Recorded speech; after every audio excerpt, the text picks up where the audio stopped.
Hai, aku Rahmat Andika Fatur Rohman dengan NIM 220903102059. Aku dari D3 Usaha Perjalanan Wisata Universitas Jember. Di sini aku akan menjelaskan tentang kargo. Yang pertama adalah kargo itu apa sih? Kargo adalah barang-barang yang akan dikirimkan dengan muatan besar baik melalui via darat, via laut, dan via udara dengan jarak tempuh yang cukup jauh, yaitu antar kota, antar provinsi, dan juga antar negara. Nah, di sini apa sih jenis-jenis kargo? Aku akan bahas satu persatu tentang jenis-jenis kargo ini. Yang pertama adalah home dangerous goods cargo. Adalah jenis kargo di mana muatan kargo memiliki tingkat risiko tinggi dan berbahaya. Jenis kargo ini membutuhkan penanganan ekstra dan khusus karena melibatkan barang yang beresiko tinggi. Contohnya yaitu bahan kimia berbahaya, gas berbahaya, bahan mudah terbakar, bahan radioaktif, bahan peledak, bahan korosif, bahan beracun, dan bahan infeksius. Yang selanjutnya yaitu adalah live animals. Live animals cargo adalah hewan-hewan hidup yang dikirim melalui pesawat udara. Contohnya apa saja sih? Yang pertama yaitu ada hewan peliharaan, yang kedua adalah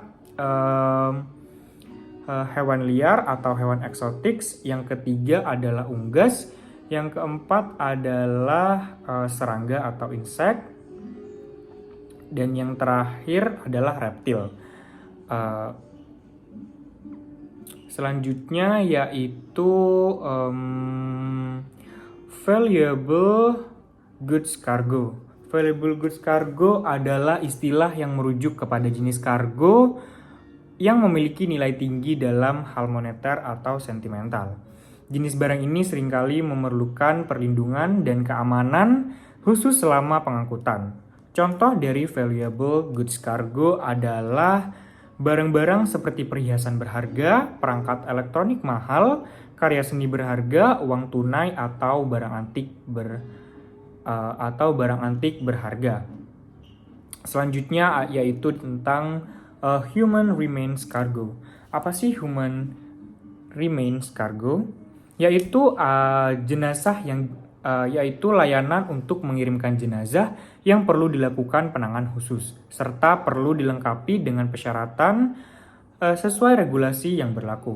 Ada dua jenis human remains, yaitu jenis jenazah yang dikremasi dan yang belum dikremasi. Untuk jenazah yang belum dikremasi akan dikirimkan di dalam peti jenazah khusus. Peti jenazah ini dilengkapi dengan anti bau dan dipastikan tidak ada kerusakan. Sedangkan jenazah yang sudah dikremasi, abu kremasinya akan dikirimkan dalam wadah yang sudah diberi pelindung agar aman hingga tujuan. Selanjutnya ada digital cargo.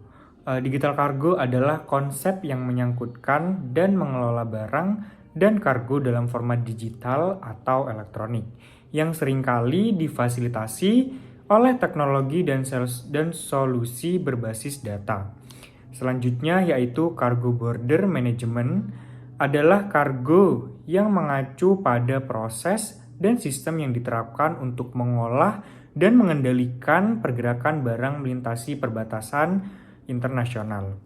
Selanjutnya yaitu pharma dan healthcare.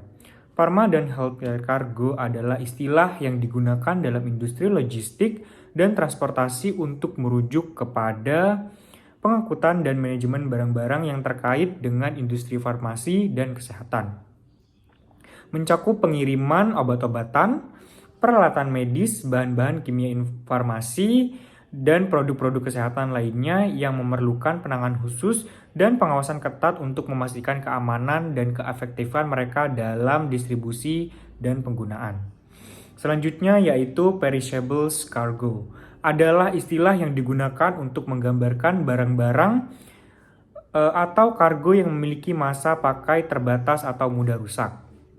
Termasuk produk-produk seperti makanan segar, bahan makanan yang menggunakan suhu terkendali, bunga segar, produk pertanian, ikan, daging, produk susu, dan barang-barang lain yang tidak dapat bertahan lama tanpa pendinginan atau perawatan khusus. Selanjutnya yaitu Cargo IQ adalah sebuah organisasi global yang bertujuan untuk meningkatkan efisiensi dan transportasi dalam industri pengiriman udara dan kargo. Organisasi ini berfokus pada standarisasi proses operasional dan pertukaran informasi antara para pemangku kepentingan dalam rantai pasokan kargo udara, termasuk maskapai penerbangan, agen kargo, pelabuhan udara, dan perusahaan logistik. Selanjutnya yaitu adalah valet dan automobile. Adalah kargo yang digolongkan sebagai barang penerbangan besar, item yang dikemas dalam 2 atau lebih paket dikarenakan ukurannya atau beratnya yang membutuhkan penanganan khusus dalam proses bongkar muat. Contoh dari cargo valet adalah sebuah hotel mungkin menawarkan layanan cargo valet di mana tamu dapat menitipkan barang-barang mereka untuk disimpan sementara. Contoh dari automobile cargo adalah seperti Toyota Corolla, Ford F-150 atau Harley Davidson motorcycle. Dan yang terakhir adalah cargo sustainability adalah kargo yang mengacu pada upaya untuk mengintegrasikan praktik berkelanjutan dalam proses pengangkutan barang atau kargo. Mencakup berbagai aspek seperti efisiensi energi, pengurangan emisi karbon, manajemen limbah, dan penggunaan sumber daya yang bijaksana dalam rantai pasokan logistik.